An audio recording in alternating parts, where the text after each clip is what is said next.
Donc, structure de contrôle, structure itérative. Alors voyons tout de suite un exemple. Alors la structure itérative, on a le mot-clé fort. C'est le mot réservé Java pour dire que là, il doit exécuter une structure itérative. Structure itérative, ça veut dire répéter un nombre de fois la même séquence d'instructions et elle va répéter cette structure un nombre de fois les instructions qui sont définies dans un bloc, encore une fois. Accolade ouvrante, accolade fermante. Et ce que l'on peut voir ici, c'est que dans notre structure for, on lui a associé entre parenthèses, donc là, une parenthèse ouvrante, ici, une parenthèse fermante, 3 champs qui sont séparés par des points-virgules.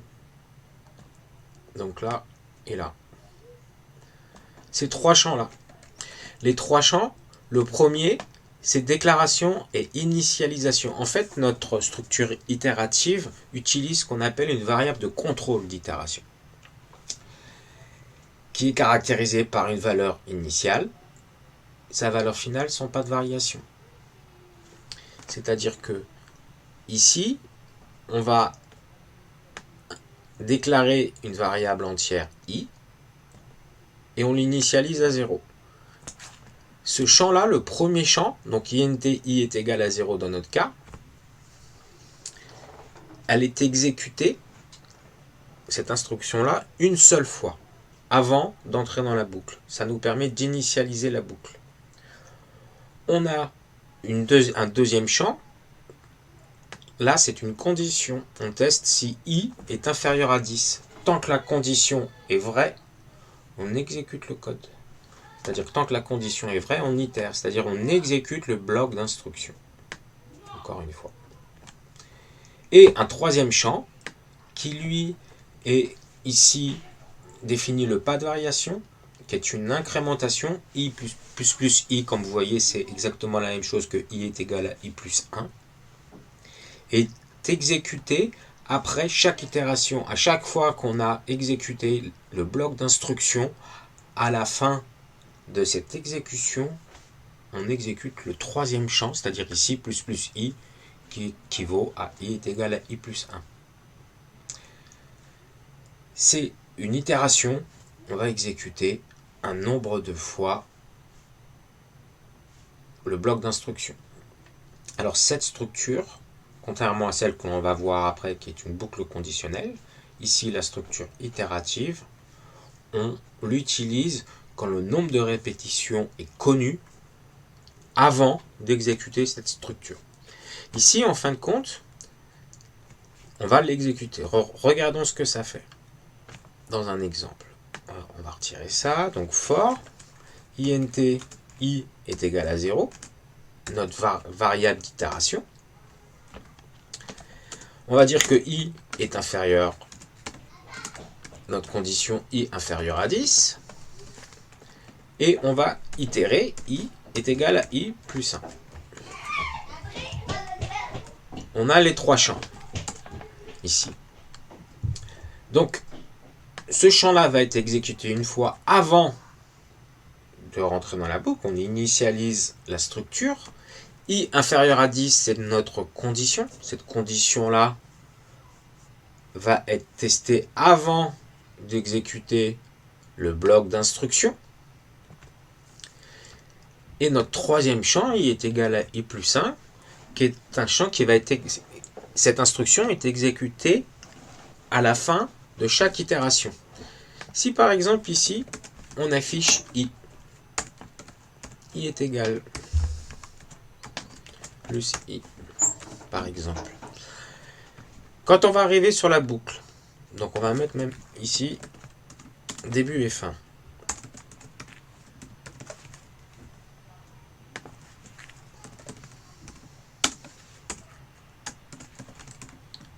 Donc quand on va exécuter ce code, on arrive sur notre structure itérative. On va exécuter le premier champ, int i est égal à 0. On va vérifier si la condition est vraie. Ma condition est vraie, Donc j'exécute mon bloc. Je vais afficher i est égal à 0. J'exécute mon troisième champ, qui est exécuté à chaque fin d'itération. Donc i va être égal à 1. Je teste ma condition. Ma condition est vraie. J'itère. J'exécute mon instruction, mon bloc d'instruction. J'incrémente, i est égal à i plus 1. I devient égal à 2. Ma condition est vraie. Donc j'itère. J'affiche i égale à 2. J'incrémente i est égal à 3. Ma condition est vraie. J'affiche. I est égal à 4. Ma condition est vraie. J'affiche. I est égal à 5. Ma condition est vraie. J'affiche. I est égal à 6. Ma condition est vraie. J'affiche. I est égal à 7. Ma condition est vraie. J'affiche. I est égal à 8. Ma condition est vraie. J'affiche. I est égal à 9. Ma condition est vraie. J'affiche. I est égal à 10. Ma condition est fausse. Je sors de ma boucle et à ce moment-là, j'ai continué l'exécution de mon programme. Donc j'aurai affiché i est égal de 0 jusqu'à 9. Exécutons pour être sûr. C'est bien ce que l'on a. On affiche le début, puis après on itère et on affiche i à chaque fois. Après on affiche fin. On pourrait faire des choses même voire un peu plus complexes. Par exemple ici, on pourrait très bien afficher la table de multiplication, par exemple. Donc on va de 5. On va mettre avec un petit x, fois ici, on va concaténer avec la valeur de i, donc est égal à 0, 5 est égal à 0, 5 est égal à 1, etc. Ici, on va afficher l'égalité, puis après, on affiche le résultat, par exemple, 5 fois i. Donc, exécutons ce code. Alors, voilà, je sais pas ce que j'ai fait comme bêtise. Ok. Exécutons ce code. J'ai ma table de 5. On pourrait très bien aussi demander à un utilisateur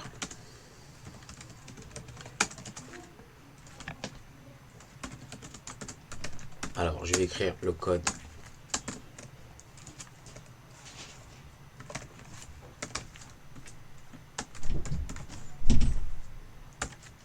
et là on affiche la consigne saisir entier, on va lire l'entier.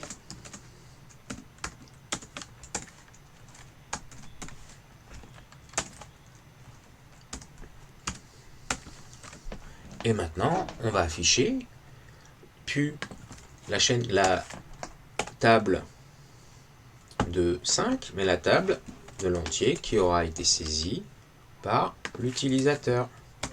Donc, on réexécute. Ici, j'ai saisi l'entier, par exemple 6. J'ai bien la table de multiplication de 6. Ok. Donc, revenons au cours. Donc, voilà comment ça marche. Alors pour récapituler, notre structure, elle est très importante celle-là, on va le voir qu'on va énormément l'utiliser. De toute façon, toutes les structures de contrôle, il n'y en a pas beaucoup, hein. il y en a 4 que l'on utilise, on les utilise toutes. La structure alternative, la boucle itérative énormément, et la boucle conditionnelle un peu moins, mais c'est quand même, elle est importante et on ne peut pas passer à côté. Donc récapitulons, on a notre boucle for. Notre boucle for est attachée à un bloc d'instruction qui est exécuté et on itère sur ce bloc d'instruction. Après, on a 3 champs pour définir en fait notre variable de contrôle d'itération. On a une variable qui va nous servir à contrôler le nombre d'itérations que l'on va effectuer.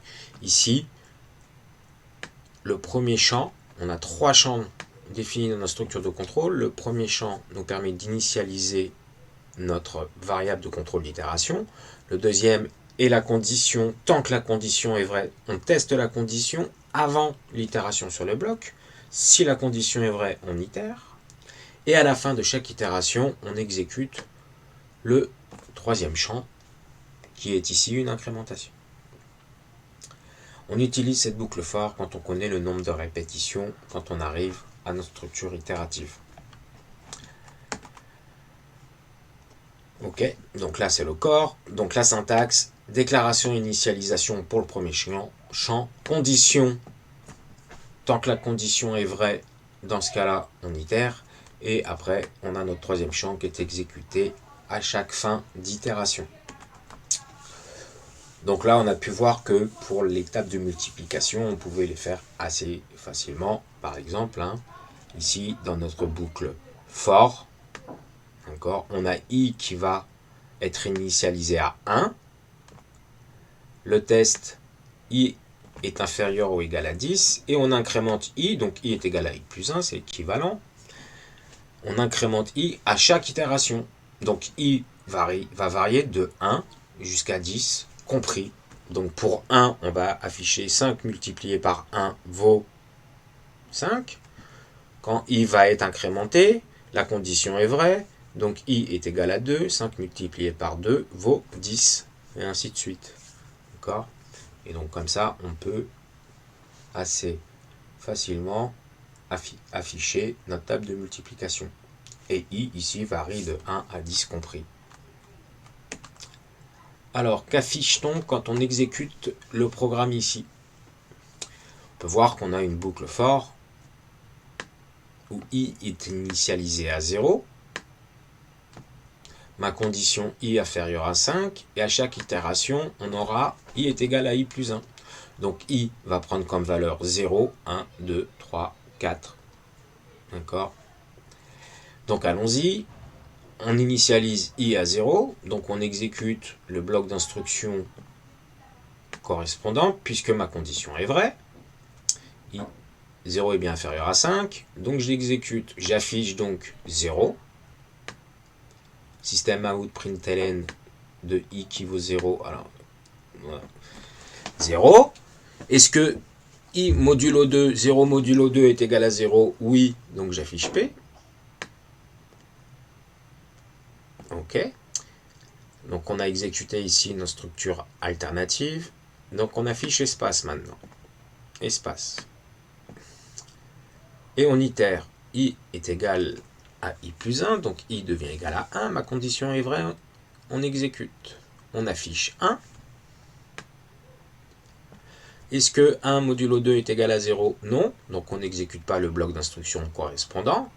Et système out print avec notre espace. Espace donc.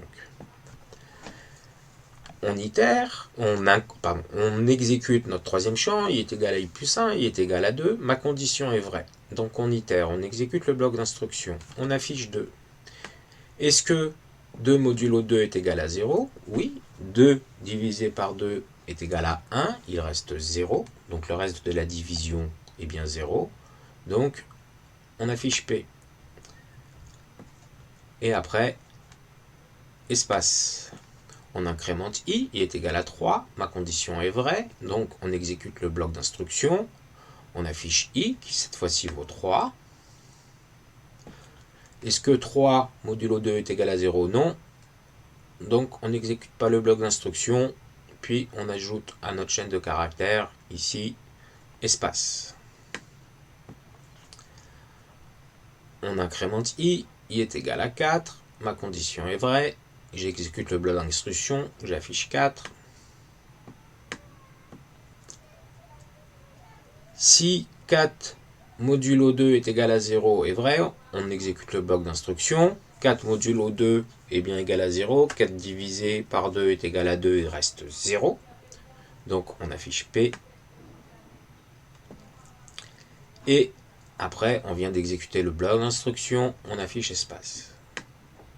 On incrémente i devient égal à 5, ma condition est fausse, je sors de ma structure itérative. Et je continue le programme qui se finit ici au moment de cette accolade fermante de notre méthode main. Donc 0p, 1, 2p, 3, 4p, c'est donc la A. On peut très bien aussi avoir d'autres formes.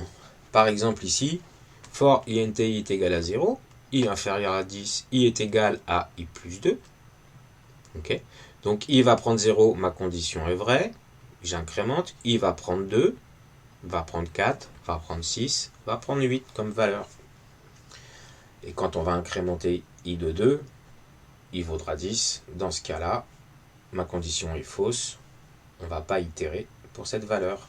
On peut aussi avoir, ici, initialiser k à 10, tester k est supérieur à 0 et moins k, c'est-à-dire k est égal à k-1. La valeur de k va être 10, 9, 8, 7, 6, 5, 4, 3, 2, 1. Il va varier de 10 jusqu'à que ma condition soit fausse, c'est-à-dire que k soit égal à 0. Attention, on peut avoir ce qu'on appelle des boucles infinies. Ici, j, on l'initialise à 0, et notre condition, c'est tant que j est supérieur ou égal à 0. Et on incrémente j à chaque itération. Dans ce cas-là, j va être égal à 0, ma condition est vraie. Je vais incrémenter j va être égal à 1, ma condition est vraie. Et toutes les incrémentations de j vont faire que la condition de notre structure itérative est vraie. Donc on va toujours exécuter le bloc d'instruction.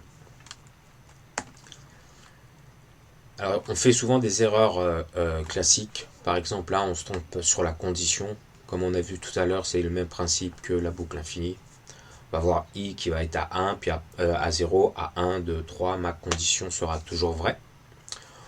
On peut aussi... on s'est trompé, i inférieur à 10. Oui, se tromper, alors regardez, là j'ai une variable qui s'appelle j, alors que ma variable d'itération c'est i.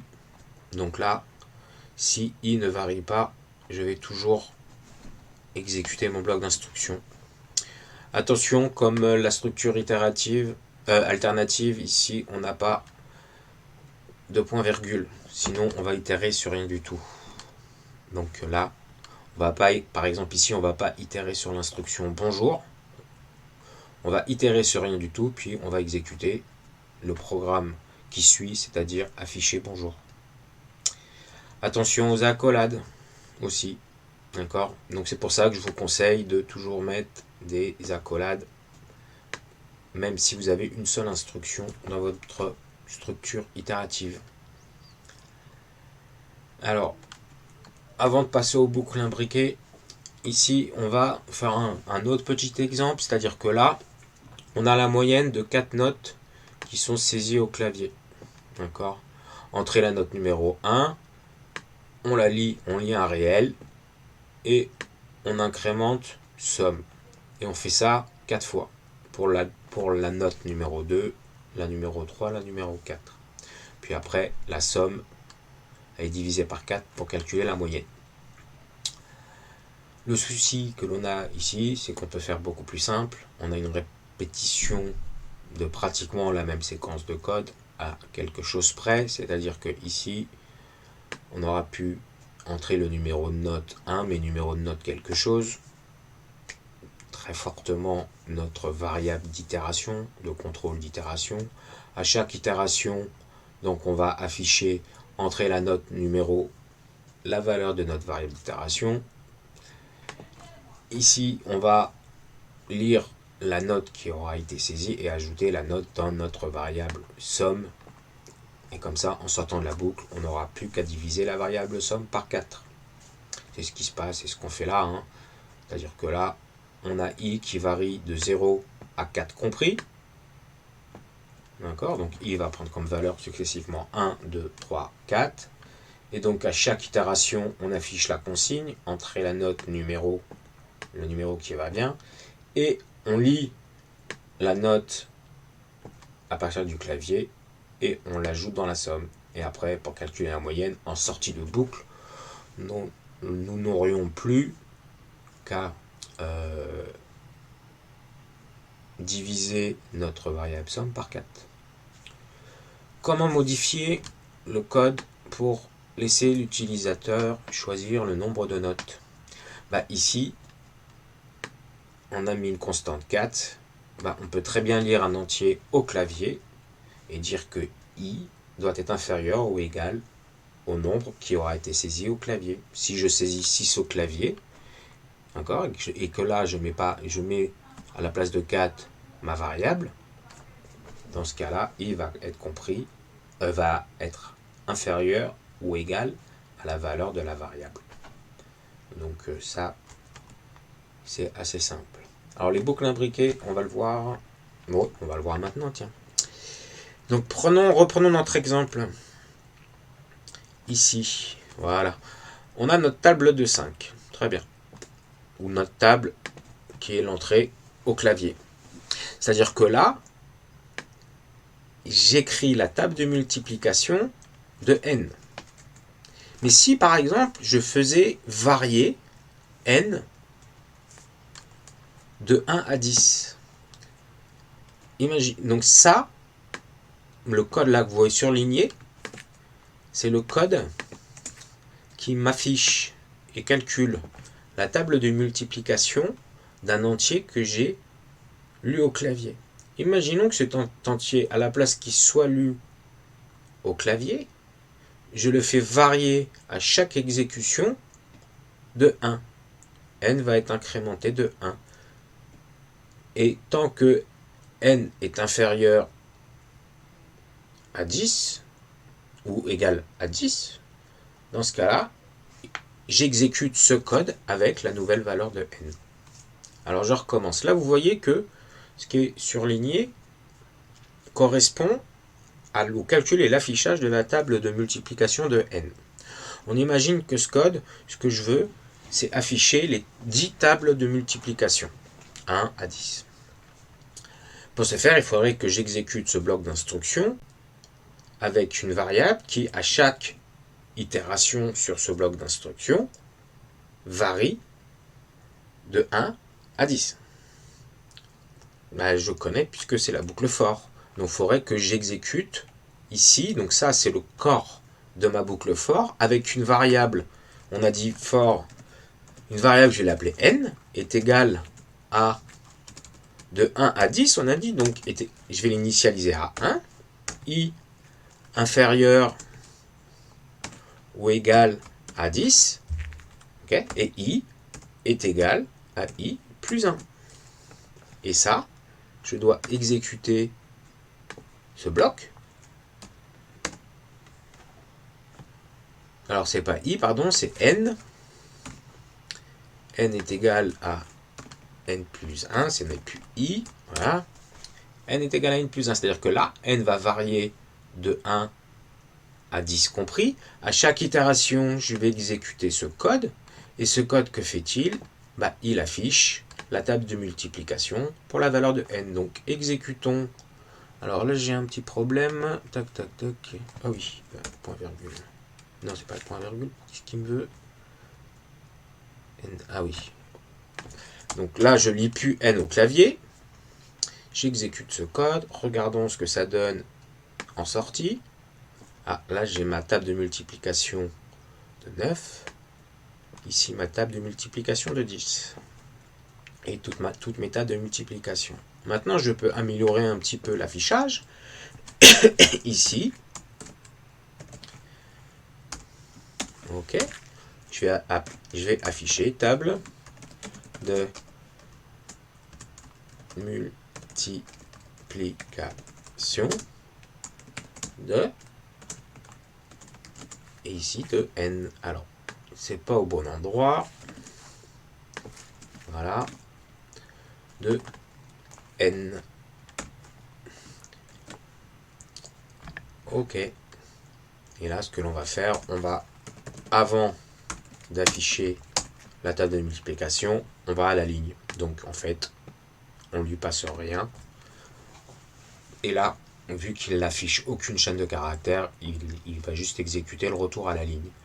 Exécutons ce code. OK. Et maintenant, on peut voir qu'on a nos tables de multiplication qui sont affichées.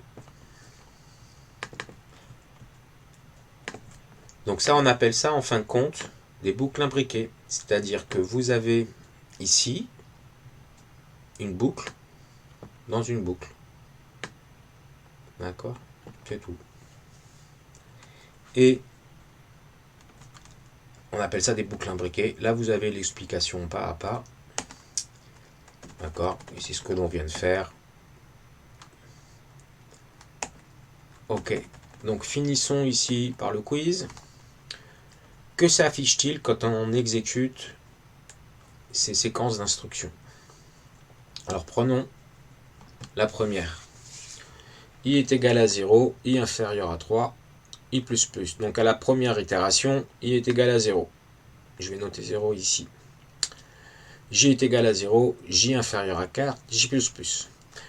Donc, on initialise I à 0, ma condition est vraie, j'itère. Donc, j'exécute ce bloc d'instructions dont j'ai entouré les accolades. I est égal à 0. Dans ce bloc d'instructions, j'exécute donc ma boucle for. For, J est égal à 0, J inférieur à 4, J++. Donc, j'initialise ma variable J à 0. Est-ce que 0 est inférieur à 4? Oui. Donc, j'itère. Est-ce que 0 est égal à 0? Oui. Donc, j'affiche une étoile. Donc, étoile. Voilà. Tac. Je viens d'exécuter mon bloc d'instruction de ma structure alternative. J'incrémente J. J est égal à 1. Est-ce que I est égal à J? Non. Donc, j'exécute le else. Donc, je l'exécute et j'affiche 1. J'incrémente J. I n'est pas égal à J. J'affiche 2. J'incrémente J. I n'est pas égal à J. J'affiche 3. J'incrémente J. Dans ce cas-là, J est égal à 4. Ma condition est fausse. Donc, je sors de ma boucle for ici. Je continue. Je vais à la ligne avec le système outPrintln là. À la ligne. Je viens d'exécuter une itération de ma boucle principale for. Donc, j'incrémente I. I devient égal à 1. Ok. Donc, j'exécute mon bloc d'instruction. Donc, ici, j'exécute de nouveau ma boucle for. Donc, je dois initialiser J. J devient égal à 0. Ma condition est vraie. Est-ce que I0 est égal à J? Est-ce que I, qui vaut 1 est égal à J qui vaut 0? Non. Donc, j'affiche ici J. Donc, j'affiche 0. Ok. J'incrémente J. J est égal à 1. Ma condition est vraie. 1 est inférieur à 4. Est-ce que 1, I, est égal à J qui vaut 1? Oui. Donc, dans ce cas-là, j'affiche étoile.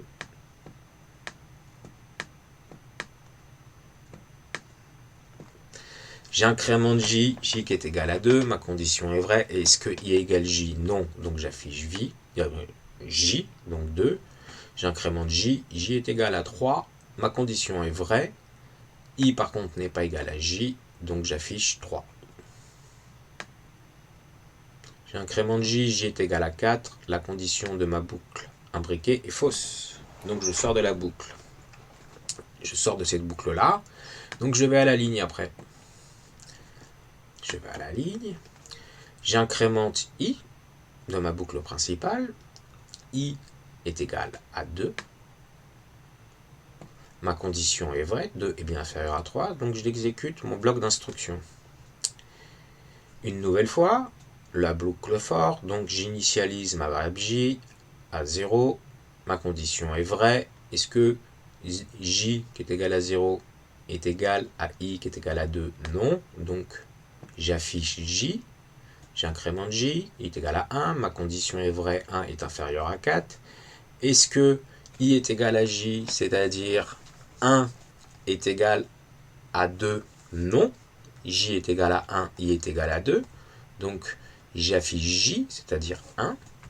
J'incrémente J, J est égal à 2, ma condition est vraie, donc j'itère. Est-ce que I est égal à J?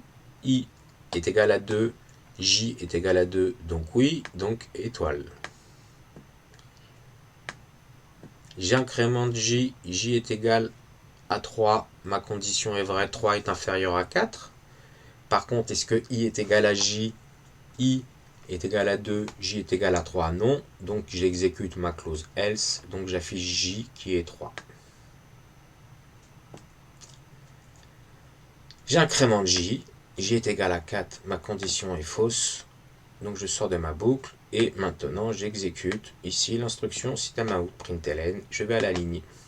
J'incrémente i, i est égal à 3. Ma condition de ma boucle est fausse, je sors. Donc ici, c'était encore une fois le D.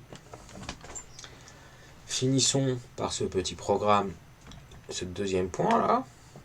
Donc j'initialise i à 0. Donc i est égal à 0. Ma condition est vraie, j'itère.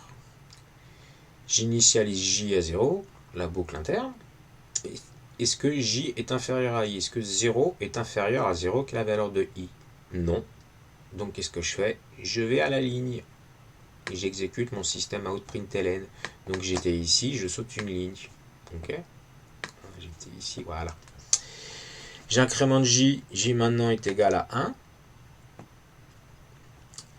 I est égal à 1. Est-ce que 1 est inférieur à 3? Oui, donc j'itère. J'initialise j à 0. Est-ce que 0 est inférieur à 1? Oui. Donc j'affiche 0. J'incrémente j est égal à 1. Est-ce que 1 est inférieur à 1? Non. Donc je sors de ma boucle et j'exécute system.out.println, je vais à la ligne. J'incrémente i devient égal à 2. Est-ce que 2 est inférieur à 3? Oui. J'itère. J'initialise j à 0. Est-ce que 0 est inférieur à 2? Oui, ma condition est vraie, j'itère. Donc j'affiche 0. J'incrémente j est égal à 1. La condition de ma boucle for est vraie. 1 est inférieur à 2. Donc j'itère. Et là, j'affiche 1. J'incrémente j est égal à 2. Est-ce que 2 est strictement inférieur à 2? Est-ce que j est inférieur à i? Non. Donc je sors de ma boucle et je vais à la ligne. J'incrémente i de 1. I devient égal à 3. Ma condition i inférieur à 3 est fausse. Je sors de la boucle et je viens de finir l'exécution de ce code. Donc c'était cette fois-ci A. Ok, donc voilà pour les structures itératives.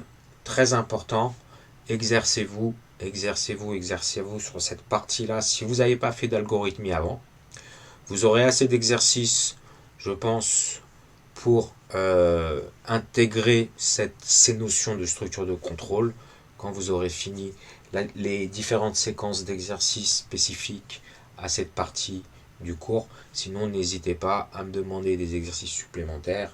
Je me ferai une joie de vous en fournir et de vous fournir la correction.